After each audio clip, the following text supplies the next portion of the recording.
जय हिंद दोस्तों। आज आप लोग का लेक्चर नंबर 5 स्टार्ट करने जा रहे हैं। आज आप लोग का लेक्चर नंबर 5 में मैं पढ़ाने जा रहा हूँ कूलॉम का नियम। कूलॉम का नियम आपके एग्जाम में बहुत महत्वपूर्ण टॉपिक है। ये आता भी है और इसका यूज भी होता है। आता भी है 2 मार्क्स में और इसका यूज भी बहुत जगह होता है। जैसे भी हम लोग पढ़ेंगे कूलॉम का ये नियम हम लोग का यूज भी होगा। तो इस चीज को आप लोग डिटेल समझिए कि इसमें आने वाले पदों का नाम क्या है। तो इस वीडियो में हम खाली कूलॉम के नियम और आने वाले सभी सारे के सारे पदों की जानकारी दी है।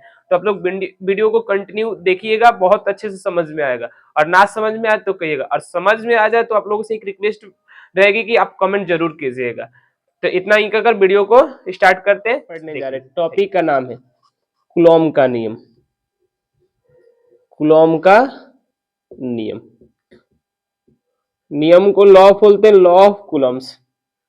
ठीक है, तो LOC बोल सकते हैं, लॉ ऑफ कूलम। ठीक है, अब ये सीखने जा रहे हैं आखिर में कूलॉम का नियम होता क्या है। तो सबसे पहले लिख देते हैं कि कूलॉम का नियम होता क्या, उसके बाद समझाएंगे कि उसका मतलब क्या होता है।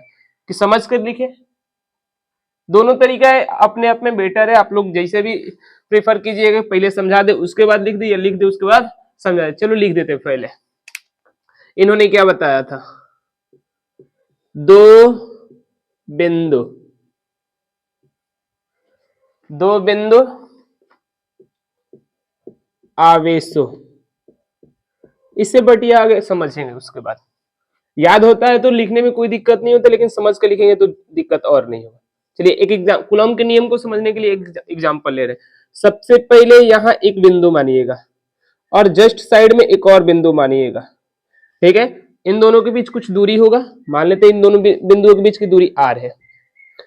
इन दोनों बिंदुओं के बीच की दूरी r है, और यहाँ पर एक प्लस क्यू आवेश है। प्लस क्यू आवेश को आप लोग जानते हैं क्यू से भी सूचित किया जा सकता है। तो यहाँ हम मान लेते हैं क्यू आवेश है, क्यू स्मॉल क्यू लिख देते हैं। ठीक है, और यहाँ भी एक और स्मॉल क्यू आवेश। क्लियर। अब आप लोग जानते हैं ये प्लस और ये प्लस दोनों के बीच कौन सा बल लगेगा, प्रतिकर्षण बल। आप लोग आवेश के गुण में ये सब चीज बताए हैं। तो प्लस प्लस के बीच की दूरी कितनी है, r है। तो हम ये जानते जरूर है कि प्लस प्लस के बीच कौन सा बल लगता है, प्रतिकर्षण बल। कौन सा बल लगता है, प्रतिकर्षण बल। अगर सपोज कीजिए, और एक एग्जांपल, एक बिंदु यहाँ है, दूसरी बिंदु यहाँ है, दोनों के बीच की दूरी कितनी है, r है। और यहाँ इस बिंदु पर, बिंदु का नाम दे देते हैं ऊपर वाले का a और नीचे वाले का, उधर वाले का b। सेम यही a और यहाँ b। अब की बार जो a बिंदु पर है माइनस क्यू है, और b बिंदु पर कौन है, प्लस क्यू। अब इन दोनों के बीच कौन सा बल लगेगा, आकर्षण बल। आकर्षण बल। ठीक है, अब हम आपसे इतना ही पूछना चाह रहे हैं कि आकर्षण बल और प्रतिकर्षण बल लगेगा तो कितना लगेगा, यानी हम पूछना चाह रहे हैं कि इस बल का मान कितना है। तो इस बल का मान आप लोगों को बताने के लिए किसकी सहायता लेनी पड़ेगी, कूलॉम का नियम का। इन्होंने क्या बताया, ये दोनों आवेश है, इन दोनों को गुना कर दीजिए, यानी Q और Q, इसको हम Q1 बोल देते हैं, इसको Q2। तो Q1 और Q2 का गुना कर दीजिए और इसकी दूरी का वर्ग, दूरी का वर्ग का मतलब दूरी का स्क्वायर, इन दोनों का स्क्वायर कर दीजिए, डिवाइड कर दीजिए, जो आएगा वही बल का मान होगा। चलिए तो इस चीज को हम अपने शब्दों में लिखते हैं कि दोनों आवेशों के बीच कौन सा बल लग रहा है, अगर समान होगा तो प्रतिकर्षण, असमान होगा तो आकर्षण। इन दोनों को क्या बोलते हैं लोग, विद्युत स्थैतिक बल। विद्युत स्थैतिक, इस समझाने के लिए सभी की सभी प्रक्रिया कर रहे हैं। उसके बाद हम बताएंगे समझाने के लिए ऐसा चित्र बना देंगे जो जनरल होगा। क्लियर। तो Q1 यहाँ है ए बिंदु पर, Q2 है बी बिंदु पर, दोनों के बीच की दूरी r है, दोनों के बीच कौन सा बल लग रहा है, प्रतिकर्षण बल, या बोल सकते हैं विद्युत स्थैतिक बल। तो इन्होंने क्या बताया, इस बल का मान कितना होगा। तो इन्होंने बताया दो बिंदु आवेशों के बीच या तो ये बल लगेगा या तो ये बल लगेगा, हम लोग कंबाइन रूप में क्या बोल सकते हैं, विद्युत स्थैतिक बल। तो दो बिंदु आवेशों के बीच क्या लगने वाला, लगने वाला कौन सा, विद्युत स्थैतिक, चाहे वैद्युत स्थैतिक ये भी बोल सकते हैं, वैद्युत स्थैतिक, वैद्युत स्थैतिक बल। क्या होता है, दोनों आवेशों के, दोनों आवेशों के क्या गुणनफल, गुणनफल के समानुपाती। ये सब बातें समझाएंगे, समानुपाती का मतलब क्या होता है, के समानुपाती। एवं, यानी दूसरी बात क्या बोल रहे हैं, दूसरी बात ये बोल रहे हैं दूरी का वर्ग एवं दूरी, दोनों आवेशों के बीच की दूरी, यह लिख सकते हैं। चित्र इसके लिए बाद में बनाएंगे। एवं दोनों आवेशों के बीच की दूरी, के बीच की दूरी के वर्ग की क्या होता है, व्युत्क्रमानुपाती होता है, के वर्ग के व्युत्क्रमानुपाती, व्युत्क्रमानुपाती। मिटा दे चित्र को, चित्र बाद में बना रहे हैं। व्युत्क्रमानुपाती होता है। ये जितनी कथन ये लिखित फॉर्म में कूलॉम का नियम है। अब आते हैं आपको इसको समझने के लिए। तो आप लोग कूलॉम का नियम हेडिंग डालकर कूलॉम के नियम लिख लीजिए। कूलॉम का नियम क्या कहते हैं कि दो बिंदु आवेशों के बीच लगने वाला जो वैद्युत स्थैतिक बल होगा, दोनों आवेशों के गुणनफल के समानुपाती एवं दोनों आवेशों के बीच की दूरी के वर्ग के व्युत्क्रमानुपाती होता है। इस पूरे के पूरे कथन को क्या बोला जाता है, कूलॉम का नियम। अब समझने के लिए, चलिए समझने के लिए एक चित्र जनरल रूप में बनाते हैं। मिटा दे, चलो नीचे चित्र रहेगा। यहाँ आप लोग साइड में समझने के लिए फिर नियम लिखकर नीचे ही लिखिएगा। साइड में दो बिंदु बनाइएगा, पास पास में, दोनों के बीच की दूरी क्या बोल दीजिएगा, आर है। और एक बिंदु को ए बोल दीजिएगा, दूसरे बिंदु को बी बोल दीजिएगा। यहाँ पर Q1 को रख दीजिएगा, यहाँ पर Q2 को रख दीजिएगा। अभी इनिशियल स्टेज में, यानी इस फॉर्मूले को बनाने के लिए हमको ये नहीं पता है Q1 का नेचर क्या है, Q2 का नेचर का। धनात्मक होगा तो प्रतिकर्षण दोनों का, और एक धनात्मक दूसरा ऋणात्मक होगा तो आकर्षण होगा। तो दोनों के लिए हम क्या बोले, वैद्युत स्थैतिक बल। तो इन तो कूलॉम बता रहे इन दोनों के बीच जो लगने वाला बल होगा, बल का सिंबल F, और यहाँ F ही क्या है, वैद्युत स्थैतिक, सॉरी फॉर दैट, वैद्युत स्थैतिक बल।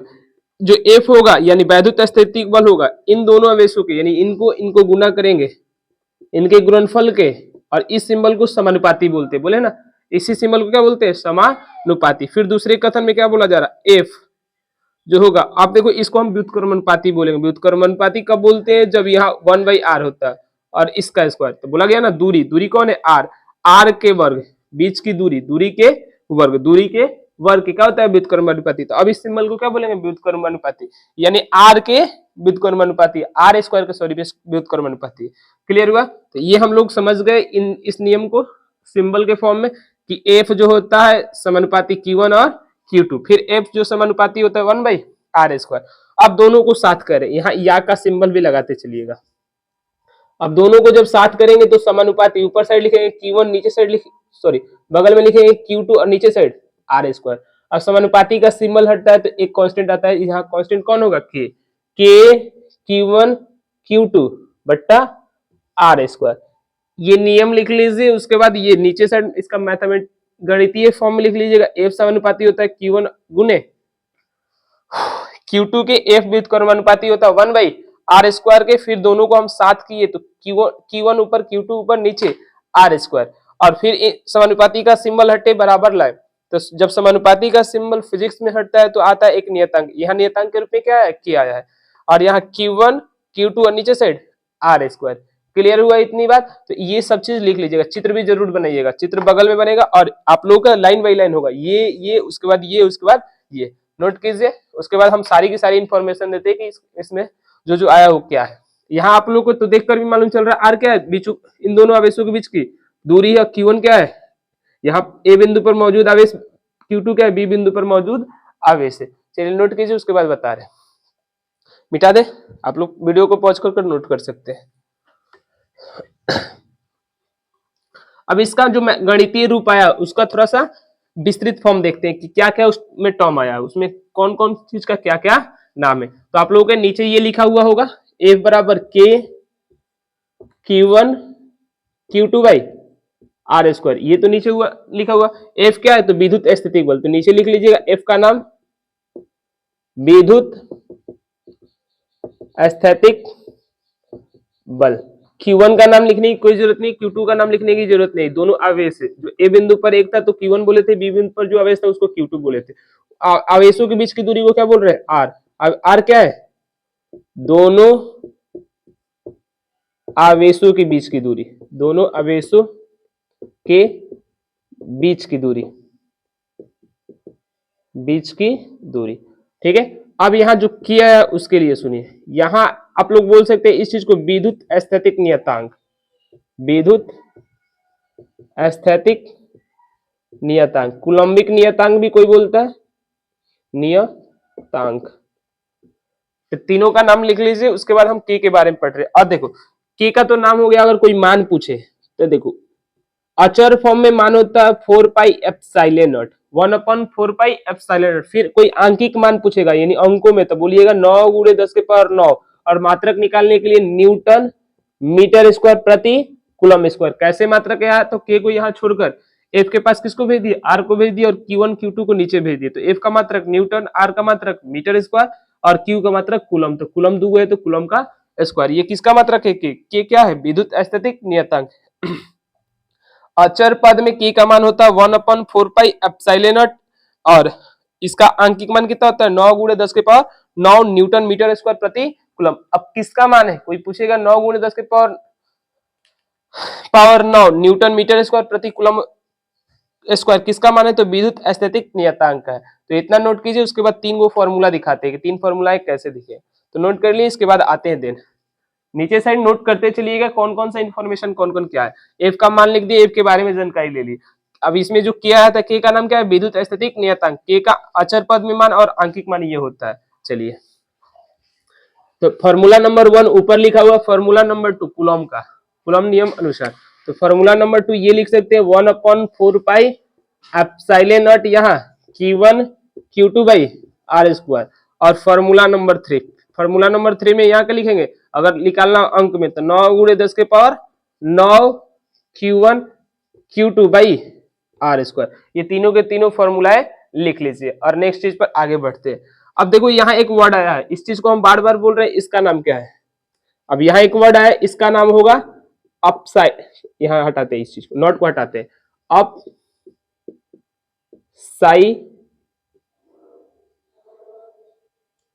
साइलोन, अपसाइलोन, चाहे एप्सिलॉन भी कोई बोलता है, एप्सिलॉन।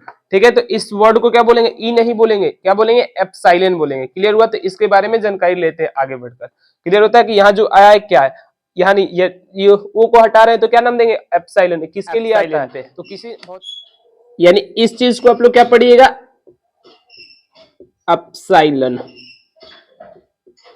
ठीक है, चलिए तो अब आते हैं अपसाइलन आता है किसके लिए। अपसाइलन आता है फिजिक्स में, इसका नाम बोलिएगा विद्युतशीलता।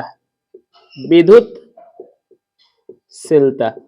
विद्युतशीलता का संकेत अपसाइलन होता है। अपसाइलन को ई जैसा एक आकृति का बनाते हैं लोग। ठीक है, विद्युतशीलता का संकेत क्या होता है, अपसाइलन। अब चलिए एक टर्म आता है यहाँ अपसाइलन, और ओ को बोलते हैं नॉट। अब क्या पढ़ेंगे इसको, अपसाइलन नॉट। अपसाइलन नॉट किसका सिंबल है, तो निर्वात की विद्युतशीलता, निर्वात की विद्युतशीलता, विद्युतशीलता। क्लियर, फिर यहाँ आ जाता एप्सिलॉन, और यहाँ आ जाता एम। एम का मतलब मीडियम, मीडियम का हिंदी होता है माध्यम, माध्यम की विद्युतशीलता,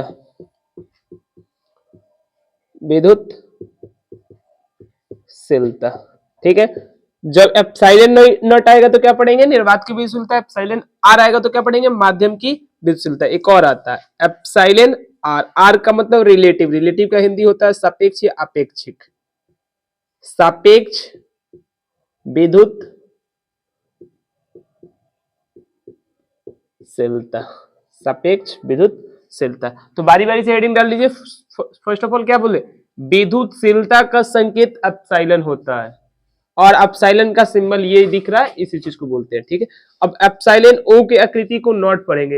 एप्सिलॉन नॉट क्या लिखा है, निर्वात की विद्युतशीलता है। एप्सिलॉन एम का मतलब माध्यम की विद्युतशीलता, एप्सिलॉन आर का मतलब सापेक्ष विद्युतशीलता। क्लियर हुआ, अब बारी बारी से तीनों के बारे में पढ़ते हैं। चलिए तो हेडिंग डालिए आप लोग। अब हेडिंग ऐसे डालिएगा कि सापेक्ष विद्युतशीलता क्या है, सापेक्ष विद्युतशीलता।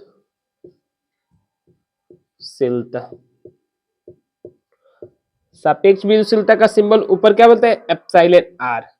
एप्सिलॉन आर इक्वल टू, ऊपर होगा एप्सिलॉन एम और नीचे होगा एप्सिलॉन नॉट। अब देखो अगर यहाँ एक दो सिंबल बताने की ट्राई कर रहे हैं, समझिएगा।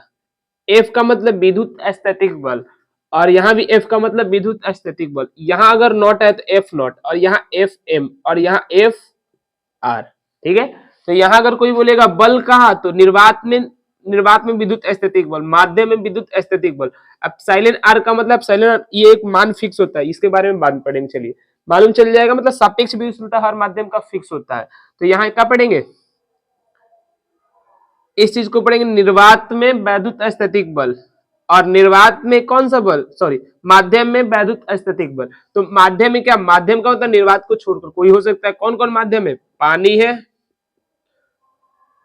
कांच है, तेल है, ये सब चीज माध्यम, अलग अलग माध्यम है, हवा है, निर्वात है, ये सब माध्यम का नाम है। और सभी माध्यम का क्या होता है, सापेक्ष विद्युतशीलता होता है। चलो यहाँ पढ़ते हैं। तो देखो आप लोगों का डिफिनीशन दो को देखने को मिलेगा किसी किसी बुक में। एक तो अनुपात, देखो ये एक प्रकार का अनुपात है, कौन, सापेक्ष विद्युतशीलता, किसका किसका, एप्सिलॉन एम का या एप्सिलॉन नॉट का, या आप लोग बोलिएगा एफ नॉट का या एफ एम का। नीचे ये सूत्र लिखना जरूरी होगा, फिर से हम मिटाकर लिखेंगे, अभी समझा रहे हैं क्योंकि तीनों नीचे इसलिए बोल रहे हैं। क्या बोल रहे हैं, एप्सिलॉन आर किसे कहते हैं, एप्सिलॉन एम का मतलब माध्यम की विद्युतशीलता। तो अगर मान लीजिए ऐसे लिखा होता है 4/5, तो पहले 4 को बोलते हैं, उसके बाद ना 5 को बोलते हैं। तो वैसे एप्सिलॉन एम का मतलब माध्यम की विद्युतशीलता, उसके बाद एप्सिलॉन नॉट को बाद में बोलेंगे, क्या बोलेंगे, निर्वात की विद्युतशीलता। और इस चीज को अनुपात पढ़ते हैं, इस लाइन को अनुपात पढ़ते हैं। तो इन दोनों के अनुपात को क्या कहते हैं, सापेक्ष विद्युतशीलता। या इसके टर्म में आंसर इसी से ये आया है, इसी से ये आया है, निर्वात में दो आवेशों के बीच लगने वाला वैद्युत स्थैतिक बल तथा किसी अन्य माध्यम में लगने वाला, उन्हीं दो आवेशों के बीच किसी अन्य माध्यम में लगने वाला वैद्युत स्थैतिक बल के अनुपात को क्या बोलते हैं, सापेक्ष विद्युतशीलता। तो दोनों के दोनों डिफिनीशन अपने में सही है। चलिए एक डिफिनीशन लेते हैं, और ये इजी सा डिफिनीशन दिख रहा है, तो यही डिफिनीशन हम लिखने की ट्राई करते हैं। और ये बात बताते, ये वाला चीज ये इसी से आया, तो दोनों फॉर्मूला इंपॉर्टेंट है, इससे ये लाकर हम दिखाएंगे, फिर नीचे आप लोग खाली फॉर्मूला लिख लीजिएगा। चलिए क्लियर हुआ, एप्सिलॉन एम जहां लिखेंगे उसका मतलब माध्यम की विद्युतशीलता, एप्सिलॉन नॉट जहां लिखेंगे वहां निर्वात की विद्युतशीलता। चलिए मिटाते हैं, बोर्ड छोटा है, थोड़ा एडजस्ट करते रहिए, बार बार मिटाएंगे, बार बार लिखेंगे। किसके बारे में हेडिंग डालना है, सापेक्ष विद्युतशीलता। सापेक्ष विद्युतशीलता का अब डिफिनीशन लिख रहे हैं। सापेक्ष विद्युतशीलता का डिफिनीशन क्या, ऊपर लिखेंगे, ऊपर तो माध्यम होता है, तो माध्यम की विद्युतशीलता, माध्यम की विद्युतशीलता एवं किसका, निर्वात की, निर्वात की विद्युतशीलता के क्या अनुपात को क्या बोलते हैं, सापेक्ष विद्युतशीलता, सापेक्ष विद्युत, यहां ऐड कर लीजिएगा शीलता कहते हैं। इसका सिंबल ऊपर ही दिखाए थे, एप्सिलॉन आर। ठीक है, तो यहाँ इस डिफिनीशन के अनुसार फॉर्मूला क्या होगा, epsilon M by epsilon nought. ठीक है, अब एक और डिफिनीशन बोल रहे हैं, तो या डालकर लिख रहे हैं, बाद में उस डिफिनीशन को मिटा देंगे। क्लियर हुआ, या डालकर, या एक डिफिनीशन और क्या हो सकता है, निर्वात में दो बिंदु आवेश के बीच लगने वाला बल तथा माध्यम में तथा उन्हीं दो आवेशों के बीच, उन्हीं दो आवेशों के बीच माध्यम में लगने वाले बल को क्या कहते हैं, सापेक्ष विद्युतशीलता, सापेक्ष विद्युतशीलता। ठीक है, बल को, सॉरी, निर्वात में दो बिंदु आवेशों के बीच लगने वाला बल तथा उन्हीं दो आवेशों के बीच माध्यम में लगने वाले बल के अनुपात को, के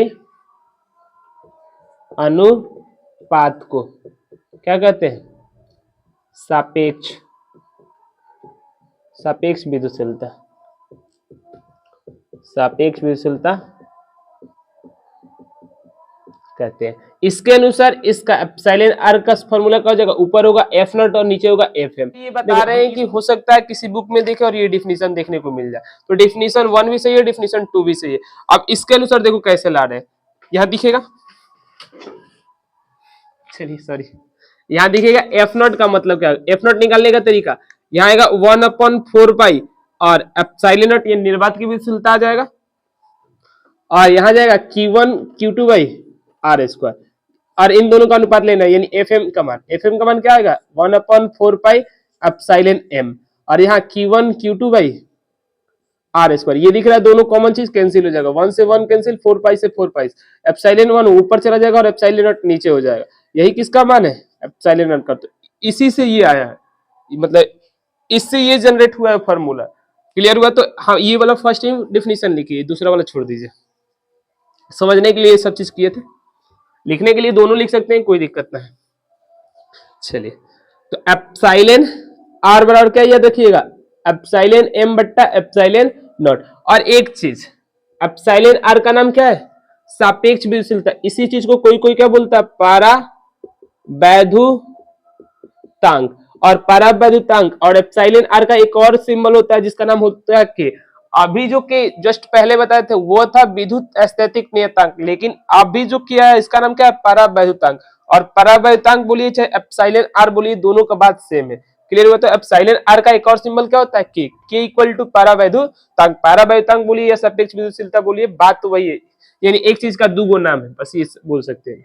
चलिए बगल में लिख सकते हैं के equal to epsilon R equal to परावैद्युतांक, और इसका नाम क्या लिख सकते हैं लोग? सापेक्ष विद्युतशीलता। इसके नीचे जस्ट लिख सकते हैं। अब इसका कोई आपसे क्या पूछे? एसआई मात्रक, तो मात्रकहीन है राशि है, मात्रकहीन। और बीमा कोई पूछे तो इसका बीमा नहीं। नेक्स्ट टॉपिक देखते हैं। नेक्स्ट टॉपिक अब होगा हम लोगों का कि कुछ पदार्थों का, कुछ पदार्थों का सापेक्ष विद्युतशीलता। सापेक्ष विद्युतशीलता यानी एप्सिलॉन आर का मान। अगर आपसे कोई पूछेगा एप्सिलॉन आर का मतलब क्या? सापेक्ष विद्युतशीलता। चलिए, एप्सिलॉन आर, एप्सिलॉन आर किसका? सापेक्ष विद्युतशीलता पानी का। चाहे पहले पानी लिख देते, पानी का सापेक्ष विद्युतशीलता यानी एप्सिलॉन आर का मान। कोई 81 बोलता है, कोई 80 बोलता है, दोनों याद रखिएगा, ऑप्शन एक ही दिखेगा आपको। आप लोग 81 याद रखिएगा या 80 याद रखिएगा। चलो, फिर आता है निर्वात का। निर्वात का एप्सिलॉन आर कितना होता है? तो 1 होता है। फिर आता है धातु का, धातु का एप्सिलॉन आर कितना होता है? तो अनंत होता है। अनंत का ये सिंबल है, अनंत यहाँ बगल में लिख सकते हैं। तो ये तीनों ही याद रखिएगा। कोई आपसे पूछेगा तो हेडिंग डाल लीजिए, कुछ पदार्थों का सापेक्ष विद्युतशीलता। पानी का कितना होता है? 81 या 80। निर्वात का कितना होता है? 1 होता है। धातु का कितना होता है? अनंत होता है। चलिए, अब एक और लास्ट टॉपिक, आज की क्लास का लास्ट टॉपिक होगा हम लोगों का, कौन सा डाल लेते हैं हम? माध्यम की विद्युतशीलता। आया भी है कि माध्यम की विद्युतशीलता से आप क्या समझते हैं? माध्यम की विद्युतशीलता, माध्यम की विद्युतशीलता का सिंबल क्या बनते हैं? Epsilon M. तो यहां से देखिए, अभी तुरंत जस्ट फॉर्मूला ये बनाए थे, epsilon R equal to epsilon M ऊपर था और एप्सिलॉन नॉट नीचे था। तो एप्सिलॉन एम का मान कितना हो जाएगा? एप्सिलॉन एम इक्वल टू क्या? Epsilon R into epsilon nought. तो बोल सकते हैं सापेक्ष विद्युतशीलता तथा निर्वात की विद्युतशीलता के गुणनफल को क्या बोलते हैं? माध्यम की विद्युतशीलता। तो यही डेफिनेशन लिख देते हैं क्या? उस माध्यम की सापेक्ष विद्युतशीलता, यह लिख देते हैं उस माध्यम की सापेक्ष विद्युतशीलता, सापेक्ष, इसको भी हटाते हैं, सापेक्ष विद्युतशीलता एवं किसका? निर्वात की विद्युतशीलता के अनुपात नहीं होगा, यहाँ गुणनफल होगा। के गुणनफल को क्या बोलते हैं? माध्यम की विद्युतशीलता,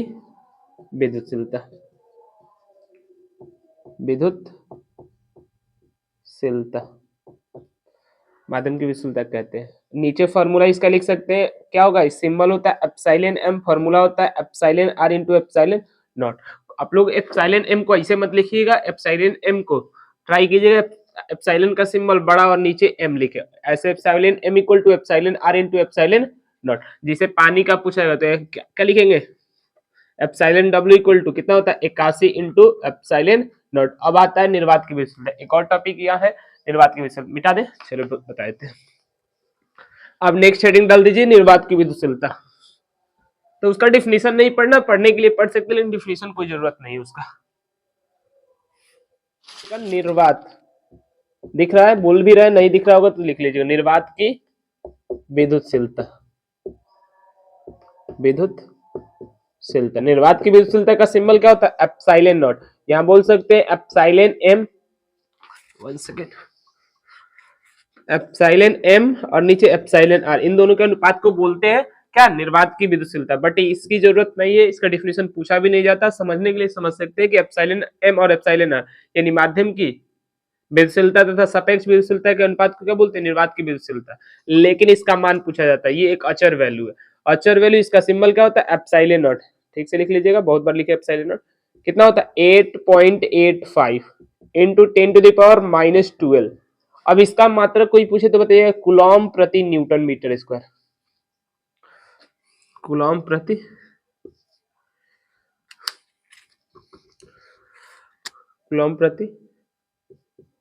न्यूटन मीटर स्क्वायर, दिख रहा है? कूलॉम प्रति न्यूटन मीटर स्क्वायर, ये एक अचर वैल्यू है जो क्या है? निर्वात की विद्युतशीलता। मान याद रखिएगा 8.85 into 10 to the power -12 coulomb प्रति न्यूटन मीटर स्क्वायर। तो इतनी कहकर आज का वीडियो को समाप्त करते हैं, और नेक्स्ट आप लोगों को कूलॉम के नियम पर क्वेश्चन पूछा भी जाता है और बनाया भी जाएगा। तो नेक्स्ट वीडियो में आप लोगों को मिलेगा कूलॉम के नियम पे आधारित कुछ प्रश्न।